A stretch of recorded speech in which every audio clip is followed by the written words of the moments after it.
When my wife told me she had to go on a work trip with her friends, I didn't think much of it at first.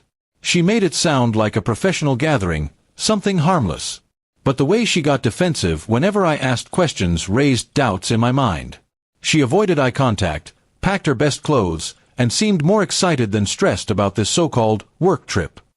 My gut told me something wasn't right. For years I had trusted her blindly. I never doubted her loyalty because we had built what I thought was a strong marriage.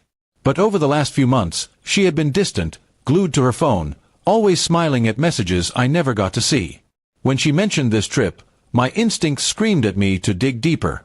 The night before she left, I casually asked about the trip details.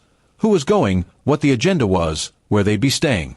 She brushed me off with vague answers, almost annoyed that I was even asking. That was all the confirmation I needed. I didn't argue, though. I let her believe I was the clueless husband, still trusting her. While she was away, I started noticing her social media activity. Pictures of her with male colleagues popped up, even though she insisted before leaving that it was only friends from work, and that no guys would be involved. She didn't tag me in any posts, didn't even mention me, as though she wanted to live a separate life while away. I didn't confront her immediately. Instead, I decided to play it smart. I gathered screenshots of her pictures, the tags, the comments. Every smile and every caption told me this wasn't just business, it was pleasure, and she was hiding it from me. The pain of betrayal burned in my chest, but I forced myself to stay calm. That's when I came up with the idea of revenge. Not through yelling, not through a fight, but in a way that would sting her pride and expose her lies. I logged into my own social account and made a public post congratulating her. I wrote, "Congratulations to my wife for having such a successful and fun work trip with friends. So proud of her dedication and hard work." At first glance, it looked like a supportive husband's message. But I knew exactly what I was doing. My post included a few of the group pictures I had found online, making sure to highlight the ones where men were clearly present. The subtle sarcasm wasn't lost on anyone who saw it. Within hours, mutual friends started commenting. Some congratulated her sincerely, but others began asking questions. "I thought it was just a work trip," one wrote. "Looks more like a vacation," another said. My wife's phone must have started buzzing non-stop as the comments rolled in. She called me in a panic that night, furious. "Why would you post that? You're embarrassing me," she shouted. But I stayed calm, pretending I didn't understand her anger. "I'm just being a proud husband," I replied sweetly. "What's wrong with me showing the world how hard-working you are?"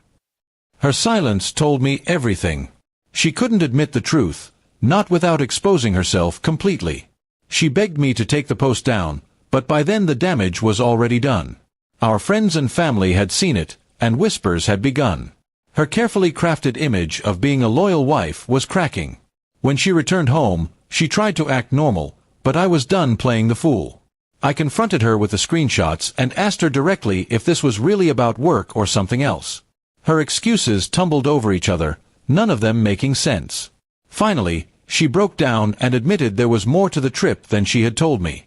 The betrayal cut deep, but strangely, I felt a calm satisfaction. My post had done its job. It exposed her without me having to shout or create a dramatic scene. She had humiliated herself with her lies, and my revenge was simply shining a spotlight on the truth.